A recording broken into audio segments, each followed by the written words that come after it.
I wanted to talk about, first of all, finding story. And I met Victor in Phoenix. Funnily enough, we were heading over there to install some cameras for Pastor Terry Christ, our lead pastor in Phoenix, Arizona, for his teaching program. And Victor comes and picks me up from the airport. Now, Victor, we're driving in the car and he's telling me about his life and starts to tell me that he was in undercover detective work with the Phoenix PD, which piques my interest. And we get talking, and over time he ends up telling me this wildest story about his last 30 years of his life, and in more recent times, things that happened in his family. And over the 3 days I was there in Phoenix, I became really less interested in installing cameras within our Phoenix campus, and I just wanted to hang time with Victor. And from that, we ended up developing the idea of doing a documentary. As a church, we had done teaching programs, we had done worship programs as a channel, and we'd always dreamed of doing something that involved documentary or scripted narrative together.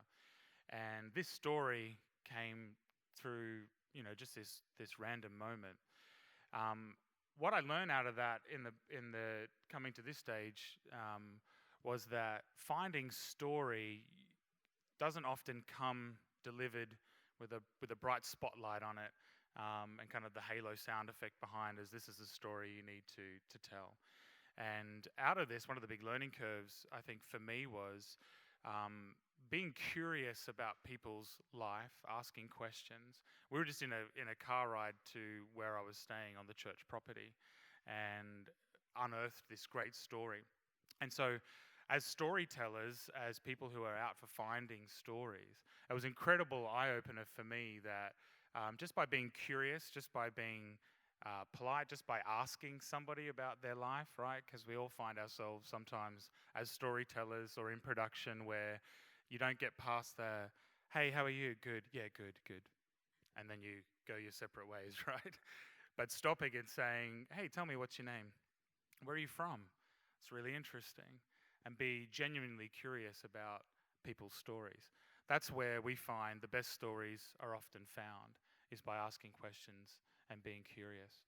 So our journey set off from that with a bunch of cold calls on and on with Victor to find out more and more about the story. And the story got deeper and deeper and deeper and deeper, and it was too good not to be told. For us, where we were as a team, we had no idea how to create a documentary with we've never done scripted before. And so over this session, we're going to start unpacking what that looked like from the ground up. So I'm going to hand it over to Caroline, who always loves getting the handballs when I come back from overseas or somewhere and say, you'll never believe we have this fantastic story. And then I handball it to Kaz and say, let's go and make it. And then Kaz's beautiful job is to kind of figure out how do we connect all the dots and make it happen. So I'm going to hand it over to Kaz. We're going to talk about from the ground up from Kaz. Thank you. Thanks, Ben. So how many of you would be in my position? So when you've got an EP or someone that would come to you and go, hey, I've got a great idea. Can you practically make it happen? Are there a few of you in the room or? God bless you. Yeah, you guys. I feel like you're my makers. people. Yeah. So obviously when Ben came and we talked about the story, it was it's an amazing opportunity. Who wouldn't want to be part of it? And Ben and I, like he said, we joined pretty much team the same time ago, about 10 years ago. And we would often sit and go, imagine one day we could get to do this. And then all of a sudden Ben comes to me and I'm like, oh gosh, the imagines just become real. It's like you kind of pray all these prayers and all of a sudden God answers them. And it's like, okay. So all of a sudden we've got a feature-length documentary, and how do we get that up and running? Like, how do we get that even started? So the first thing that we did was kind of put a budget together, and we all know we all love budgets, and I never want to be the no person I'm like, well, actually, sorry, Ben, this is our budget, we can't do it. So then it became a case of practically, you don't want to say no, how do we outwork this? So very quickly, one of the first things we realized was we needed to do kind of a week of pre-production, and we needed to head over to Phoenix and actually look at what practically that looked like for us, and which actually was the best thing that we did in terms of leading us up to the production. So we created a church news ad, which Pastor Terry very graciously let us play in their services. One of our team, who's a whiz with websites, put like a little website together for us in terms of what we needed. So we needed casts, we needed props, we needed locations. And we went over to Phoenix for the week and played the ad in church news. And we did like a meet and greet in the foyer. And we had little cards ready with the website name. And there were multiple things that we needed. And from that, we generated like free locations. We generated like free props.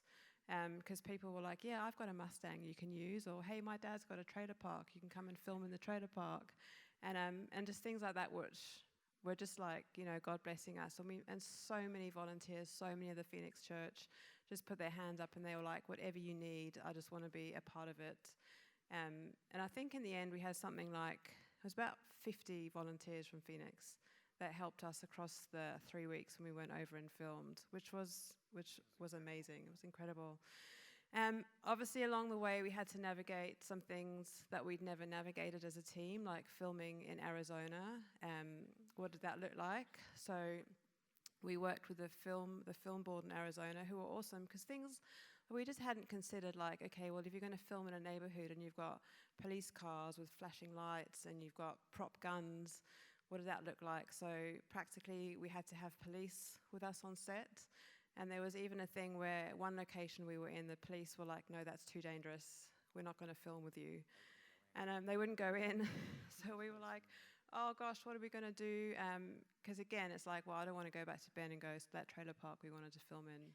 We actually can't now. We need to find a new location. So we worked around that. And in the end, the county sheriffs, they came and they helped us and they were with us. So it were just things like that some of them were real God things along the moment, but for me, you were always trying to find solutions. Props was a big one for us. We were trying to find props from the 70s era, and again, you can't just go into a shop and buy things from the 70s era. So we've got a photo like a thrift store became like our best friend, because we got so much stuff from thrift stores. And then, Frankie, do you want to talk about the police museum? Yeah, I mean, I think everything was a God thing for us. We all went in with not much time to prep for, like we had a few days of pre-production, finding all the props. We knew the scenes we needed to hit. We knew what we needed to get. But we didn't come with a suitcase full of props from Sydney over to Arizona. We had nothing, so we had to go and find things. So yeah, definitely thrift stores became the gold mines. And literally, everything that we needed, everything that we had to get was just on the shelf. I'm like, oh, look, this sheer curtain that I needed to get in that color, that green, I could find it. It was all there and cheap, because the thrift stores were really cheap. And then what we did as well is we connected with the local police museum in Phoenix, and they were such a blessing to us. They pretty much opened up the cupboards for us. Everything, they took us down in the dungeon, downstairs, and went, hey, come and have a look, and just anything you need, put it aside, you can have it. So this is inside the police museum, just some of the cars there, but then, there's just some of the stuff. We had like an old tape recorder that we used in some of the scenes, the guns, the belts that the police had to wear, because everything had to be, we wanted to present it as authentic as possible, and within an era in the 70s, so they just amazing helped us with everything that we needed. And we had the opportunity to sit down and talk to the guys, and because we'll get to it later, where we had to create a police station, and I could sit down with them and go, so in your time, how did it look? What did you have on your desk? All this thing. And so it was just very helpful for us to have those conversations, and they helped us out, kid us out. Yeah. Pretty amazing. And one of the other things that we had to crew was we had a lot of roles that we needed to fill, like within our team. Like we had a first AD, and we had props, and we had wardrobe. And again, we don't have anyone on our team that has ever kind of done any of those roles before, because, again, we've come from a team of making church news ads, conference videos, openers. So we were creative and we looked at our team. So one of our EPs, we were like, hey, how would you like to have a go at being a first AD? And he was like, oh, okay, well, what does that involve? But he put his hand up and he was like, yep, I'm willing to have a go. And then our production manager at the time of the channel we were like, hey, Jess, we need someone that can do set design and wardrobe. Are you up for that? And she was like, absolutely. And then we had one of our audio guys who does audio. He became like the director's assistant. So there were a lot of roles within our team that we were like, okay, let's just move people around and just put people in roles. Because we just had to think outside the box, because we couldn't afford to employ like a first AD, or we couldn't afford to employ like a wardrobe person. So we were like, who have we got in our team that we can be strategic with and use? Because we had about 17 positions, and literally between our team, we were just moving people around and on the fly, and it was just a case of thinking outside the box, who's got an interest. And again, we had wardrobe, again, talking about hair and makeup and wardrobe. Again, we've never done shoots where we have to think about, oh, we need like a wardrobe space, or we need a place to do hair and makeup. So Frankie's got a picture. Our wardrobe became the back of a van. We were like, how can we store our wardrobe? So it literally became the back of a van and props and anything else that needed to be in there. Yeah, that was our props and wardrobe van, and we hung these things up in the van with cable ties just so we can have the have all the clothes ready for the next day. You can see there's a Christmas tree in the back and all the other TVs and whatnot. That van was filled every day. Yeah, and do you want to go to the next one? And probably like we had where we stayed, we had garage. So in the garage every night we would come back after the day shoot, go into the garage, unpack that day's props, load the next day's props, and then go out again. And then one night when we finished filming, this is the back of our props van, we were driving around and we could see this police sign dwindling in the back of the van, and that was one of the police vests that we had facing outwards, and we quickly had to stop and turn that around because we probably would have been in trouble for this police thing we had there. And then for hair and makeup, we again looked at the price of a hair and makeup trailer, and we were like, oh, there's no way we can afford that. So we ended up, okay, what's a good solution for that? So we got an RV van, and which was awesome. But we had, even with that, like we couldn't park it where we were staying every night because it was too bad. It was too big. So we ended up parking at like the local Walmart. So we'd do like a local Walmart run every night, park the hair and makeup trailer, get up in the morning, go and get it, off we would go. So we were constantly juggling things like that. And another thing we had to think about was, things like on-set catering, and we were in some locations where there were no toilets. So it was just constantly like, again, we'd never done anything like that. And then one of the garages where we were staying almost became like a mini kind of warehouse of food and drinks, because this was it for like kind of 3 weeks where we had to, so again, it was the garages where we were staying. So it's just a fun picture of how much soda and water that we went through in 3 weeks. And then again, we were on set every day, and it was like, where are we going to put the team? How are we going to host people? So again, we just got tents, and we would put tents up every day. So Frankie and his team every day, let's put the tents up, let's pull the tents down, but it just gave people somewhere to sit. Because some days we were filming, it was 35 plus degrees. So it was like, where do we put people? And then myself and the production manager, we would makeshift our office every day. Like, let's just find a place to sit. Here we go. And just had a bit of fun with that. And even we were obviously capturing data as we went every day. And we just used the back of another van. So here's Zach in the back of another van.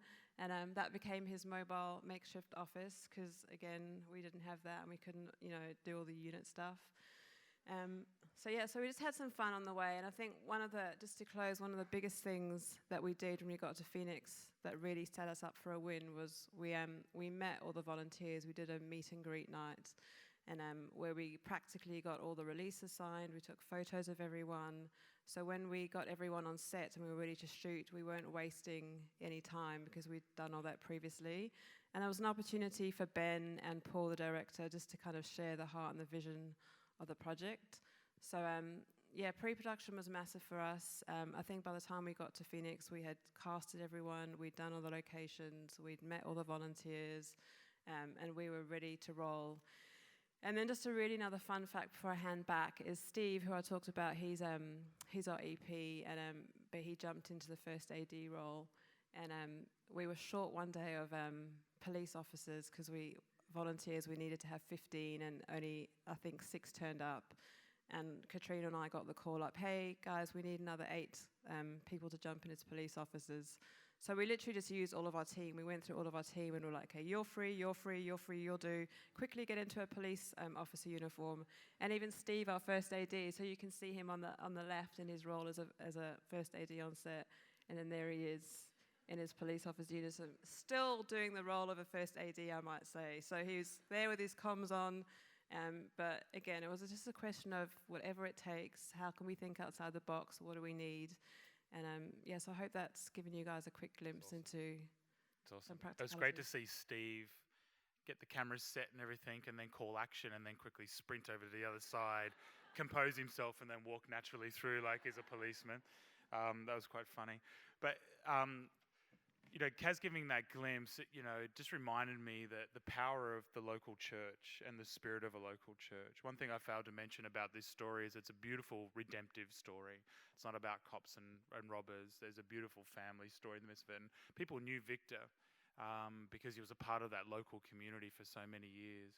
And, to Kaz's point about using what you have in your hands and when you look at what you think you don't have, sometimes that thinking outside the box for us was, we have a local church. We have a local church that believe in the vision of what we're doing as a channel, believe in great redemptive stories that point people to Christ through human journey. And when the turnout for that info night was, we were blown away by how many people took the time on a weeknight to come out and listen to us talk about the story. I think they applauded at some point. There was people that were like, this is incredible, we're 100% behind you. It was beautiful. But we would never have been able to do it if we didn't have access to the people that is the church community.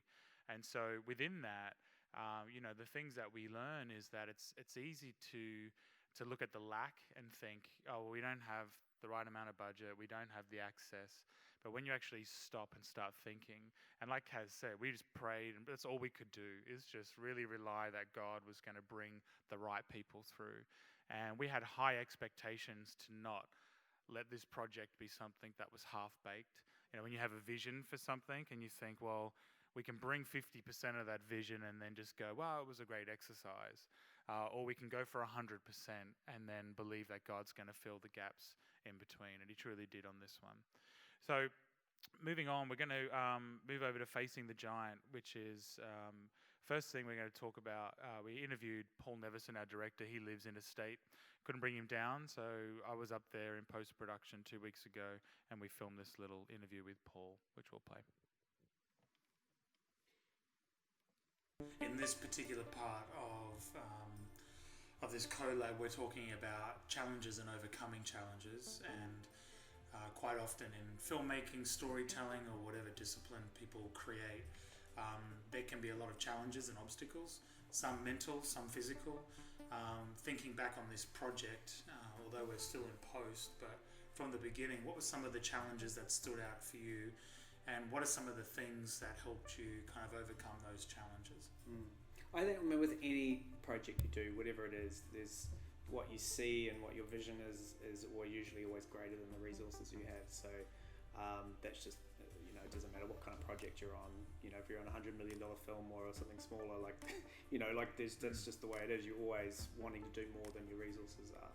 So I think, it was a big story, and we're thinking about, there's lots of, it's cops and robbers, and, there's kind of set pieces in it. It's like, how do we pull those off with, not a massive Hollywood budget? So then you just kind of start to think, what are the key things in the story? What are the things that really matter?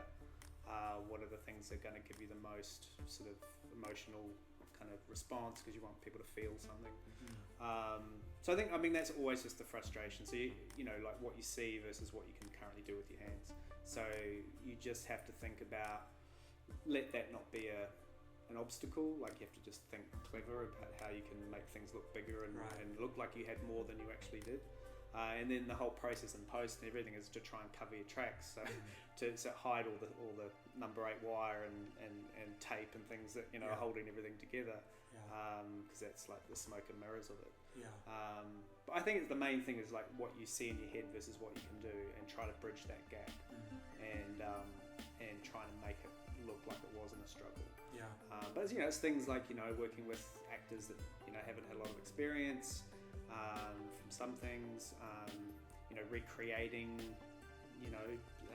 meth labs and all that kind of stuff, and which I don't have personal experience of, but just like how do you make it believable? Because in the end, like you go into it trying to make it believable world, so people get sucked into the story and feel like, oh, okay, like they're walking the steps. So it's that attention to detail, no matter what resources you have, trying to make the best of what you have and maximize what you have. Is there you come from a background of journalism, you make primarily documentary films. Are there cases where the truth needs to be exaggerated to make a good story? Where do you compromise on keep what's truth and telling that most truthful story, or do you make sure all those elements are in place before you start on a project, that the story is going to be worth telling from that point of view? Yeah, I mean, documentary is slightly different because it does rest in truth. So it's figuring out what are the details that matter and what are the ones that don't. So because sometimes it's still got to be something that's entertaining to watch and interesting. So, and there's different kinds of truth. There's factual truth, but then there's emotional truth. So if you're still kind of heading into what is emotionally true, sometimes minor details don't matter so much, because is it still truthful to the intent of what was going on?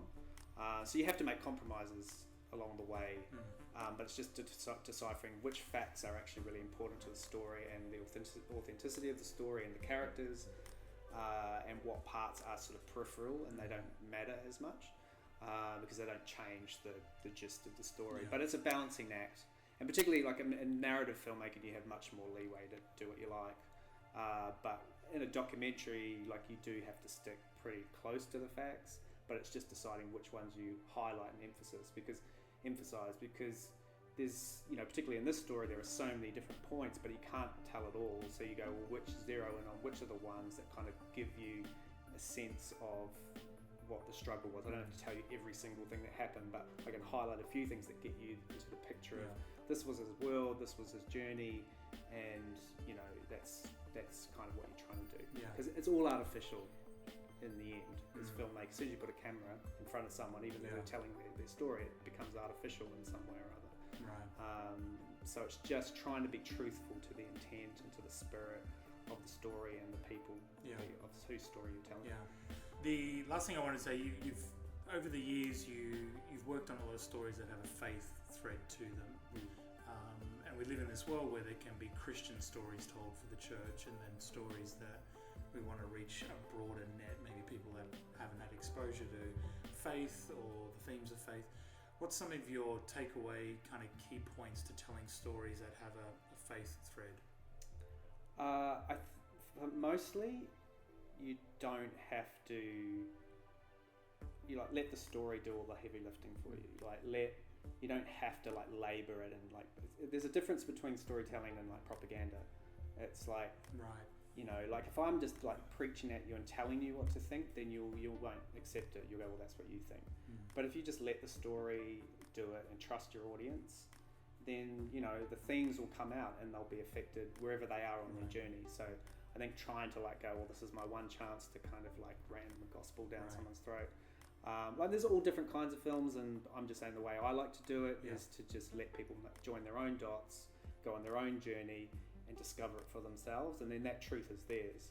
If I just tell you how something is, you can either accept it or not accept it. But if you discover it for yourself, and I give you enough breadcrumbs to kind of lead you to a place where you make your own choice, well, then that truth's yours, and no one can take it from you.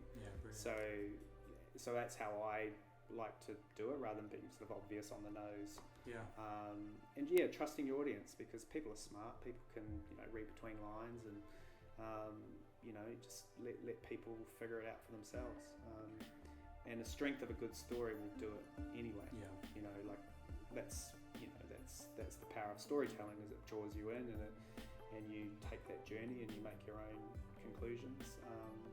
And then it's, it's like Jesus with his parables. Some people went away knowing what he meant, and other people were like, I had no idea what that was, but Jesus was okay with it. Right. So you got to trust again that, like the Holy Spirit's leading people and wherever they are at in their journey. You don't have to feel like you have to. Some things can be just a seed, doesn't need to be A seed, yeah, exactly, yeah, all that. So, and again, it's like you're there to serve the story. Like the story is what you're serving, and you want to tell it the best way you can. So let that breathe and live and do what it does, because it's that intangible stuff that happens in good storytelling that actually affects change, not agenda particularly. Yeah. Awesome, mate. Well, thanks for your time. Time's up. We're going to head back to the co-lab. Thanks for joining us. Back to you, Ben. Dad jokes, gotta love them.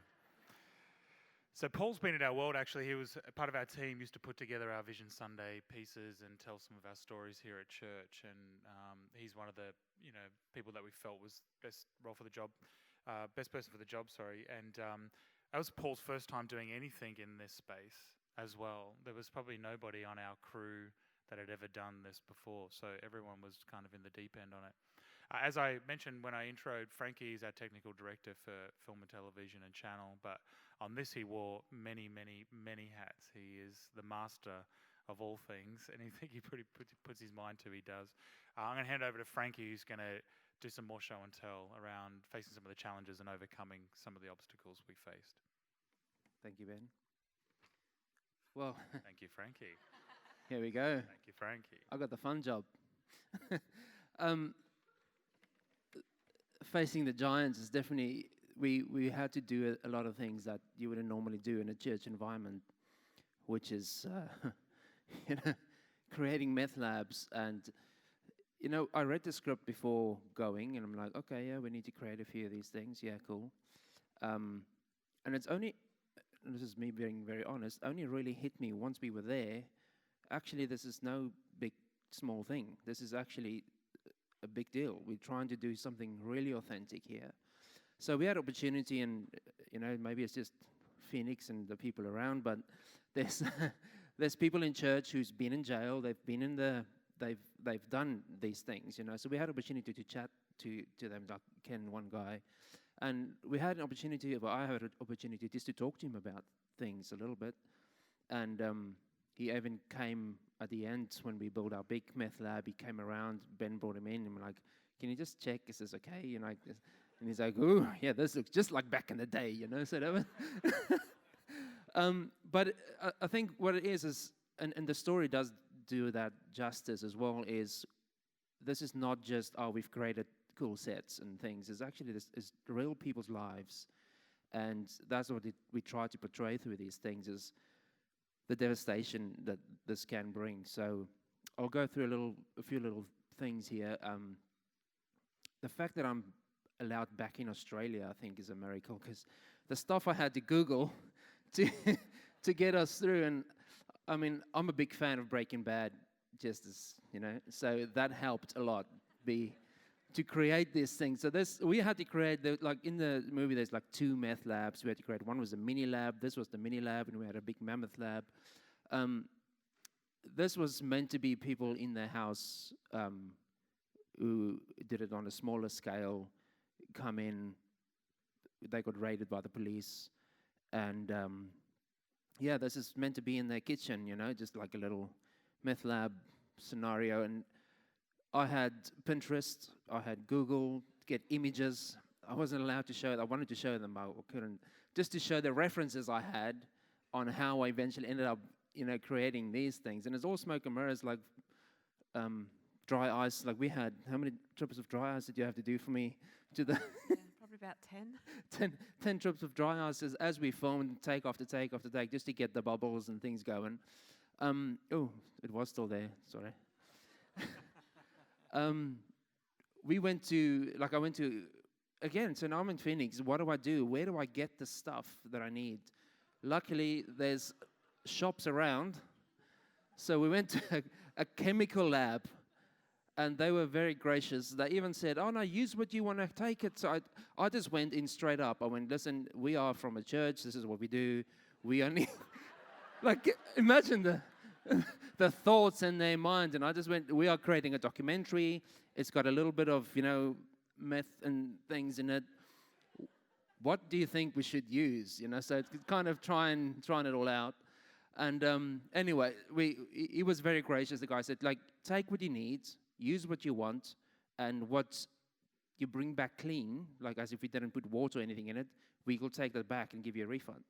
So that was another miracle story for us. So we took what we wanted. I got the big guns out.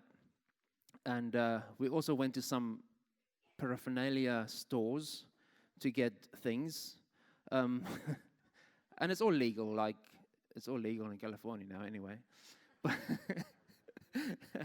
it's just so that we can be authentic. We try to get the right things in the right places. And this is me in the sun just spray painting, making things dirty so that it could look like it's been used. Other things we had to do is create cocaine. When I first chatted, Ben's like, oh, yeah, we need to have little bags of Coke just around so that, I'm like, yeah, okay, no problem, little plastic bags. I got them my little plastic bags and flour in there. That's good, I'll do it. Ben went, no. We're talking shipments. Bigger scale, shipments, think of it. I'm like, oh, right, okay. So I had to rethink, and again, Google was amazing. There's a lot of people on YouTube who tells you how to make fake packs of cocaine, and this is what we did. We had a team every night as we were filming scenes. We're sitting wherever we could find a spot, and I had a little mold made up. Inside of these, there's a book. We went to the thrift stores, and we had just your paperback books. Layer that around some flour around the book so they give it a rigidity and to try and make it as authentic as we can. And we did it, and we just made some packs of cocaine. And then and it's a meth lab, so there needed to be believable meth in it. And only thing that Google could tell me was how to, bake sugar and get your sugar and cook it and whatnot so that you can get hard, crystallized sugar, and then you smash that up and that. And I'm like, we don't have the time to go through this process. I can't go boiling sugar and water for days on end. We filming 18 hours a day, and the next day we live again. So what I then come up with as getting some packets of mints, clear mints. And we had the girls smashing them up with a hammer. And then I put them in these things, and that gave us the look of meth. Hopefully everyone believes it. So, and this is in church, Phoenix Church. They have an old kitchen down in the basement that they need to renovate or going to renovate very soon. The funny story about this place is it's literally next to the kids' church, Sunday kids' church area. So we had to create our meth lab. So we had opportunity to go in the week before we filmed the next week, which just happened to be the Friday before the next week. So over the weekends, we were building our meth lab inside this kitchen where the kids are next door. So we were very clear on instructions, but please lock the doors, locks, chains, everything as much as we can, because we don't want the kids to go in there. But this is some of the results we got out of the bigger lab. And honestly, apart from a few props and a few things from the chemical labs, I found stuff just in everywhere I walked. I'm like, there's an old bucket. I need that. That'll help me. Everywhere I went, I just this silver trays that the fake meth was in. That was the stuff where they used to give us our catering on set. They hot water in that, and I kept the food warm. And every day I'm like, there's 2 of these. I'll bag them. So I just built up my little arsenal as I went along, and it definitely helped. Eventually, us creating this big thing. And some of the fluids is like, what could I find? Dishwashing liquid, coffee, vinegar, balsamic vinegar. And as we were filming one of these things, that we film it, and I actually made it with a hand pump, make it work so that it flows, and tried to make it as real as we could. And it overflowed, and the whole thing fell over, and there's all this concoction of, because I wanted this color, and this concoction of balsamic vinegar and coffee granules and whatever else I put in there, just all over the floor and everywhere. It helped for the end result, which you'll see in a minute, but it didn't help for the smells while we had to film there for 2 hours in this space. So there you go, a little bit of a show. So this was part of what we filmed as the police has just raided this place, and the police is now kind of faking how they're looking at this.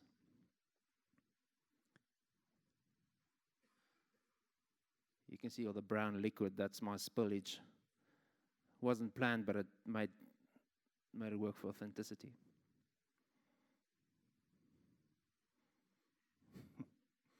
Dry ice, smoke and mirrors, that's what it is, really. There you go. Another story is fixing the light. And this one is, we really wanted to, let me show you the first photo, actually. So there was one of the scenes is in a nightclub. This is actually a Mexican restaurant there, which we turned into a nightclub. And we got to, so we went around on the site visits. We had 2 days of literally going to every single location, and we tried to go there at the time that we were going to film it, so we could see where the sun sets, we'd see what it looks like. And this was going to be a night scene. We turned up at the night time, and here we are. These bright green, blue, ugly lights shining up the whole car park, and this is meant to be our nice scene that we wanted to create. And we looked at it, and our DP, he went, this is not going to work. We can't create what we want to create. Being honest, I went, no, well, we can make something work. Like, we just do something. And he's like, no, we can't. Look at this. It's bright light. We want it to be moody, dark. This needs to be the thing. So the only solution, so we tried to then go, okay, well, how do we turn these lights off? Talk to the owner, talk everywhere. They went, oh, no, these lights belong to the council. So we talked to the council. Council go, no, we can't turn these lights off. If we turn the lights off, we'll turn the whole neighborhood off. So you're just stuck with the lights. So eventually what we do is we got a cherry picker, hired that in. This all happened over the weekend. So Monday morning, we're filming this scene that day. I still don't have a cherry picker. I've tried to find places, and they're like, what do? We need to find a cherry picker. We had a budget issue because we didn't budget for cherry pickers. We're like, what do? We didn't expect to do this now. But we had the best location, and we wanted to make it work.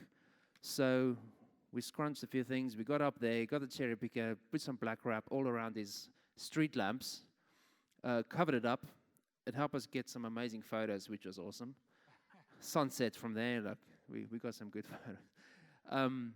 And what we then did at nighttime is we sprayed the car park with water so that we can get the sparkle out of what we wanted. Turned the neon lights of the restaurant on, and these are the scenes we got out of it. And you're looking at the first picture, like we would not have had this, it would just have been ugly and flat and would not add to what we want trying to create here. So the hard questions was like me, Ben, Kaz, like, I'm like, no, let's try and make it work. Ben is like talking to DP and like, no, actually, no, we need to try and find it. In the back of my mind, I go, oh, where am I going to find a cherry picker now? 8 o'clock on Monday morning, I'm shooting tonight. But everything, God was in it for us, and everything worked, which is the awesome thing about it all.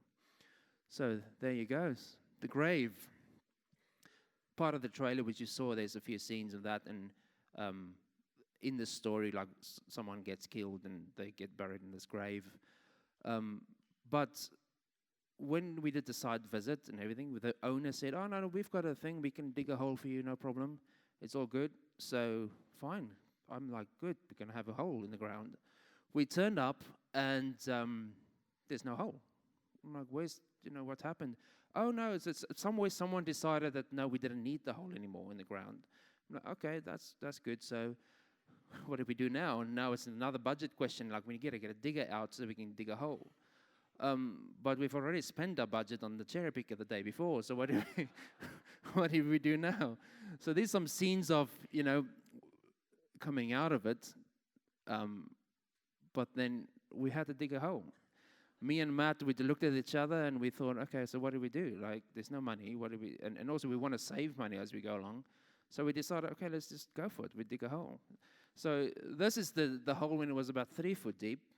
We thought, oh, we've dug a hole. We're done. showed the DP, like, no, actually, I need to stand within this hole to shoot up. This is not deep enough. Now, to put this in perspective, this is pretty much desert Phoenix, 40-degree heat. We've just spent 4 hours to get to that point. And he's like, no, it's not deep enough. It needs to be about 6 foot. So this little photo in the corner there is where we started to get deeper and deeper. And as you go deeper, the ground is harder and harder. But that's the shot we could get after being 6 foot deep. And he's standing inside this grave shooting up. So it all helped, I suppose. And now I can tell a story that I've dug a hole in the desert in Phoenix for the rest of my life. So it's all good. So part of this was also this boy is part of the scenes. The boy's running around just playing his games as boys do. And he discovers the hand, which is that hand. And we were looking at how do we create this hand, and we looked at prosthetic hands, and again, his budget cost was just not allowing us to do that. So we had our sound guy laying on the ground in the 40-degree heat on plastic, and his hand with makeup on it. And how long would they lie there? Probably an hour while we just filmed this hand and all these scenes so that the hand is just there and he's lying with his hand. But a funny story about that was they made up the wrong arm. Oh, so yes, he had one arm done up, so he'd spent an hour or whatever in makeup getting his hand done. And then we get out there and they're like, no, actually we need the other hand. So then he goes back into makeup for another hour to get the right hand done. So there you go. These were fun days. And after everything, we had to fill the hole back up again because we had to leave the space the way it was before, as you do. So there you go, filling it up again. I'm going to quickly jump through these. We've got a few minutes left. Finding locations. So this is the police station we had to create. So the police station was our church office. Behind the black doors is all the office space where people have the offices it's a pastor's office in Phoenix Church, and the chairs is where they have staff meeting. So this is the space we had, and using the police museum bits, we were able to create a police station out of it. We had 2 hours that morning. We literally turned up 2 hours. We had to turn us around this massive schedule that day. And we just went for it and decorated things, stuck things on walls and made it happen. This is quite funny. This notice board, which you can see in the back there, if you look really closely, some of it is the talent release forms that people signed to be part of the film shoot. As we didn't have things, like we just turned up and trying to make this work. So we just stuck things on there, and that was the only papers we could find. So there you go. And this is a scene, out of the movie or the film that we have in this space. There you go, Dan's house. This is another location just to show you guys the extent we went into. The big picture is how it is. This is his house. His 2 couches sitting there, and we wanted to create a different scene. So we literally took everything that was inside, outside, and started again. Our thrift store came in very helpful here. Everything you see here was thrift store. The blue chairs, the curtains, everything, we literally just turned it around and created the scene out of that space. And then we covered everything up with paper and painter's sheets and everything else to create the scene. So this was the scene where the mini lab was, and basically what it is, the police came in, raided the mini lab, and there was a little girl sitting in the front of the house watching TV while her parents is in the back room doing their stuff. So this is the scene of police riding through the house, raiding. There's a little girl. And just smoke and mirrors. Again, lots of haze, bit of light, painter sheets, and we made it happen. Like, we didn't spend much money is the point I'm trying to get across here. The trailer park. I don't know if Ben or Kaz, if you want to talk about how we came about the trailer park and how we found it. And yeah, well, just briefly, Ken was a guy who had been in and out of prison. We met at that first meet and greet when we played the church news advertisement for what we were doing. And he hadn't been to church in a long time. It happened to be the Sunday that his mum brought him in an attempt to kind of get him back into the church scene. and he was a meth addict. And anyway, he started helping us. He was really interested just to be involved, and he found, because we were in town and it was exciting, he found that as his way to kind of get involved. So he and I kept on talking, and as pre-production unfolded and we realized how far we were behind on finding locations and so on and so forth, he just kept coming forward. So, oh, my stepdad has a trailer park. I'm like, your stepdad has a trailer park? Okay, tell us more. And we go and visit it, and we're like, okay, this is perfect. Do you think he'll let us use it? Okay, I'll ask him. And then 3 days go by, and you're like, okay, Ken, like, come through, please come through. And so we ended up being able to use this trailer park in probably not the best part of Phoenix. This is where we had to have our sheriffs around, especially, like Caroline said earlier, when you're coming in with police cars and police in SWAT uniforms, it gets a lot of attention of the neighborhood, and it's not good attention either. So we had to have police there just so we weren't shot at. But Ken got us the access to this, which was amazing, and we had to go door knocking on the individual trailers and trying to explain to them who we were and what we were trying to do, and maintain dignity for them as well, because you don't want to come in here and just go, oh, this is fantastic, it's in a location and this is the story, and tread over their real life. We had to treat that with the utmost respect. But they loved it. They absolutely loved it. And they all came out, and I think there was probably some extras, visitors from neighbors that would come over and watch the production that was happening, and the kids were running around. It was quite fun. But once again, through a guy who we just kept in contact with, who led us to this location, which was perfect. So here's some of the images here. The top one's from our location survey, where that's Paul, our director, showing Bjorn, our DP, the kind of shot he wants. And then thank God for Bjorn, who has a genius at filming, can create the bottom image here, which is the final image, because you wouldn't want to see the movie if it looked like that at the top. So yeah, I mean, miracle after miracle, really, and it really has been a journey that all glory to God. And you come away from a trip like that, and you realize that God is in the detail of every single project. And I don't know how many people find themselves in the same position, where it's not just about getting the end result and doing whatever it takes to get the end result. The people that we encountered along the way, the people we're able to share our story as a church and as believers, in the excitement of having a project, it became like this watering hole of excitement for people to come and ask questions. And there was a beautiful, I'll let Kaz tell it actually, because she's probably better at it, in the trailer park, where the people of the trailer park were so accommodating. And we were there from super early in the morning, and one of the nights we were filming till 3, I think, and 2 or 3 in the morning. It's a really big inconvenience. I'll let you tell the story of what we did. So just quickly, so that lady is the mom of some of the kids. I think that's one of her kids there. And I was going around, obviously getting talent releases, etc. signed. And she looked at the talent release and she went, Hillsong. She goes, I know Hillsong music. She goes, I used to listen to that as a kid. And I was like, oh, yes, we're part of the same. We're like Hillsong Channel. There's music and there's channel. We're a church, and explained the whole thing to her. And she was like, oh my gosh, wait till I tell my mum. She's going to be so excited that my kids are part of a Hillsong initiative. And she was like really teary and really emotional. And she was so thankful that we would use her kids to be part of what we were doing. And I'm like, no, thank you for opening up your home, because we actually filmed in her home and her in-laws' home, and we used the kids. And I was just blown away that how someone like years ago had grown up with Hillsong music, totally disconnected, nothing to do with church now, but was absolutely blown away because we would have chosen to use her kids in a project that we were doing. And yeah, she was just so exciting, and she couldn't wait to tell her mum, and it pretty much made her day. So it was, I think that for me, I was just like, wow, that was a highlight of the trip. Yeah, and one of our grips that came on board, we didn't know him. Bjorn brought him on, and he's used to a usual kind of set rotation. We do things very different in ministry, right? Like, we try to be as professional as we can, but because of the resource issues and things like that, we often have to cut corners where we can and just throw in the extra hours and do all of that.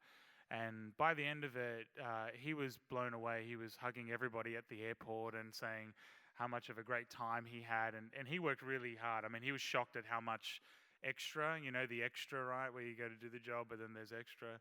But he was blown away he's by not a the Christian, experience. this dude. Yeah. Like, he's not No, a he believer at wasn't. all. Yeah. And to my point, about what we carry, as believers is, once it's in post now, and once it comes out, we're hoping that it ministers to people, as a documentary. But already now, before it's even come out, it's already been so rewarding. And God has moved with us. He went ahead of us in provision and connections, but also the conversations that came out, just rebirthing the idea of God and salvation to people and disarming people around being believers and being a church and so on and so forth was really rewarding for us. And so we came away from that just feeling blessed that we're able to have an impact on the people that we have. So, I say all that to say as an encouragement, it's easy to look at the finish line and think, I just have to get there and do whatever it takes. But God is using you in the small moments along the way, the people that He brings across your path. He's actually orchestrating those moments. And, sometimes people will find Him through it, and the end result is the end result. But He's like, this is what I need. I needed you to hear my voice, to speak to that person. And like we did, having an impact in the trailer park and so on and so forth. So we're running really short on time, so I think we'll just quickly throw it up to a Q&A. Thanks for listening to us. If you have any questions, next couple of minutes. Yeah, thank you. Thanks, guys. Yeah, let's give them a hand clap. What a great project, and I can't wait for you guys to see it. I got a question to kick it off. Ben, maybe you can help. If you're in a church, maybe the whole video team is volunteer. There might be one person part-time staff. Where do you start? This is like obviously overwhelming and like amazing, but some of these guys are going home to try to create content for weekend services, maybe life stories, testimonies. Where do you start, and how do you keep moving the needle down the field? If you were these guys, I mean, we didn't start here, so what's the advice? Yeah, I think understand what you have and how precious it is, whether it's a story or it's a creative idea, and then immediately look at what you have. I think the challenge is always what we lack, and I'm sure right now many of you have ideas that God's birthed in your spirit years ago that you're thinking, I just don't know how to get it from that to something that is, people can see. Pray about it, but have a look at, if you, for instance, you're a part of a church and you're looking for music composers. Well, where do you find them? They're on Sundays setting up and playing keys, right? And because quite often you'll find the guy that plays keys in your service on a weekend, you don't know this, but when he goes home, he's composing tracks that no one will ever hear because he doesn't think there's a place for them in the church. So just be very aware to your surroundings and what you have. And it's quite comical after a while because you start looking at how you are doing things and you realize it's far from professional, but that doesn't matter. What matters is the end result, and it's the relationships and who you're doing it with. So start with a great idea, but then definitely look at who are the people on my left and the right. If you need budget, go to family. Like, what does 10 people giving $100 do? Gives you 1,000, right? What's 10 people who you might think, would want to invest in something that's going to take the message of Jesus forward can give 1,000. So funding, all those things are limitations, and they're very real. But once you start breaking down the practicalities of it, to go, who do I know that's going to have 50,000 for my project? You don't. You just need 100 people with 500. Start a GoFundMe, get things moving, and then use that money for whatever goes through Lens. One thing we made sure of on this project was that every dollar spent needed to have an on-screen value. So that's how we worked our budget, that if it wasn't going through the Lens, we had to really put a big question mark on it. Do we really need this? And so you got to think about the practicalities of that. But yeah, if you're going back and you've got a small team, think about your idea, and don't think about your period historic movie idea, right? That's is going to cost $150 million because that's what it takes to do it. Like, just don't do it. Don't start there. Start with your small project. Find the guy who loves acting, but he's not very good. Figure out a role where you can limit his dialogue so he's not speaking so much. Like, get creative, right? Sometimes you have to, mold your project into what you have in your hand, as opposed to, I want to do this no matter what, and then just get frustrated with not everyone bringing to the level that you want. Awesome. We've got 5 minutes. We'll take a couple questions. Anyone got questions? Davin's going to help me on that side of the room. Yeah, just jump up, bro. Take the mic. I've just got a question about the interview process. I'm guessing with the documentaries, there's probably some interviews. How did you go about interviewing people that were obviously, it was heavily scripted, but still like maintaining authenticity with what Yeah. they're... Well, the documentary is all true. So this is a hybrid doc. So it's part scripted and part documentary. The first trip that we did, we went and got all of our principal interviews, and they were with Victor's police buddies, the family members, so on and so forth. That's straight doc. That's all true, nothing scripted. And then out of that, we had to storyboard, how do we tell these stories? Because we don't have the real life footage from back in those times. And that is the scripted part of it. How we conducted those interviews, it was really tricky because this story was still unfolding. I don't know if you picked up in the sizzle, but Victor's sister was part of the cartel group that put a hit out on his life, and they came after his family. And when we went to interview her, she was under the premise that we were doing a documentary on her brother's life, and of course we would talk about it, but we knew a lot of information to do with her involvement. So the interview process was tricky for us because outside of what we had done before, which was testimonies, where you've just got people telling you their story, right, and this happened, and then found God, and yay, happy life, which is not a great, first of all, it's not a great structure for a story, but with this one it was complex because we had police reports, we had court transcripts, we had people who were speaking out against the cartels who were very alive and active.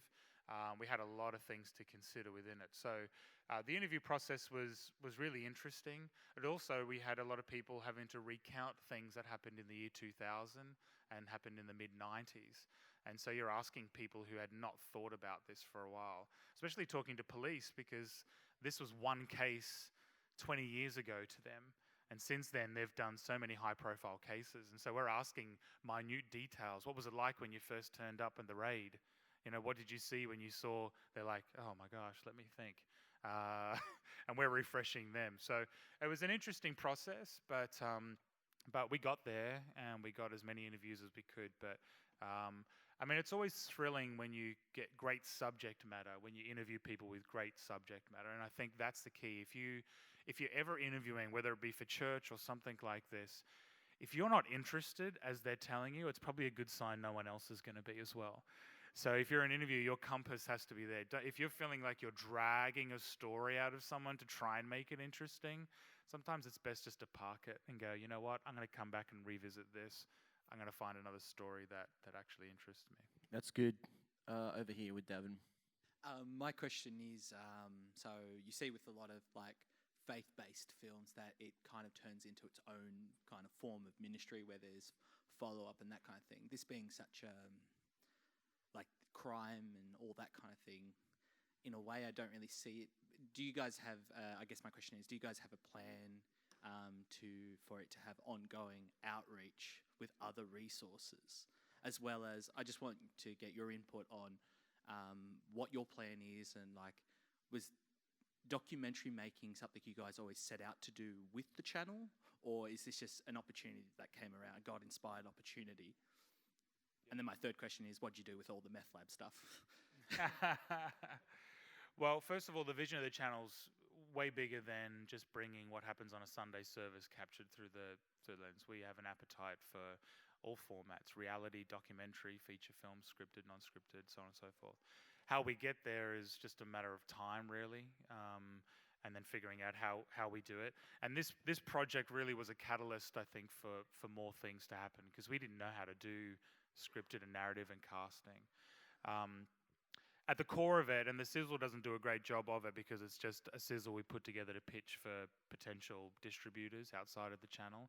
But at the core of this story is a beautiful redemptive story, and it actually ends with this story of a brother and sister finding forgiveness for, all this tragic stuff that happened.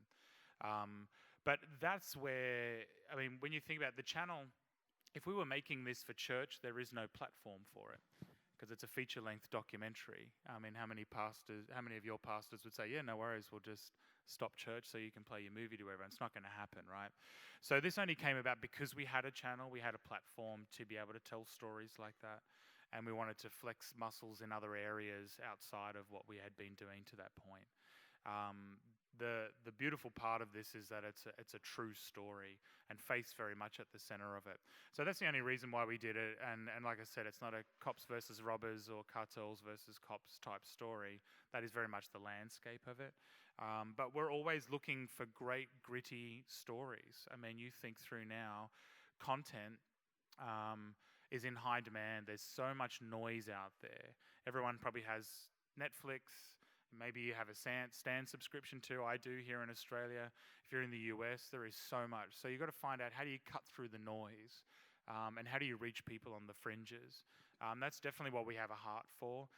You can create content for your service that just reinforces what needs to happen in that service. And that's great. That's the brief for that. With our channel, the vision is to reach people that don't know Christ. So you got to find those stories. We have to find those stories and those content ideas that believers and Christians can watch and feel built up in their faith and inspired in their faith. But also people who are channel flicking or come across it, you got to create something that looks really interesting, right? And something that is different, that will draw them into a narrative where God can speak to them and use it. So there is a big gap. I mean, you look at Hollywood today, there is now a market called the Christian or the faith market in film, and those films look very specific to the audience that they're reaching, which is that church-going audience. And they're built like that because the studios need pastors on a weekend to say, hey, I just went and saw Heaven is for Real. It is an unbelievable movie. And they're speaking to 5,000 people. The studios are relying on that. So bringing faith into stories that can reach the outside world as well as the church, it's a real tricky kind of gap in the middle. And that's why most people will either sit in making mainstream films or making overtly Christian films. But we do believe that there is a people group right in the middle that is untapped, underserved, and as a channel we have the opportunity to be able to create content that can probably meet the demands of what people are looking for in the middle. Awesome. Guys, thank you so much for being with us, and thank you guys for all the hard work. We can't wait to see it when it comes out next year. Have a great day.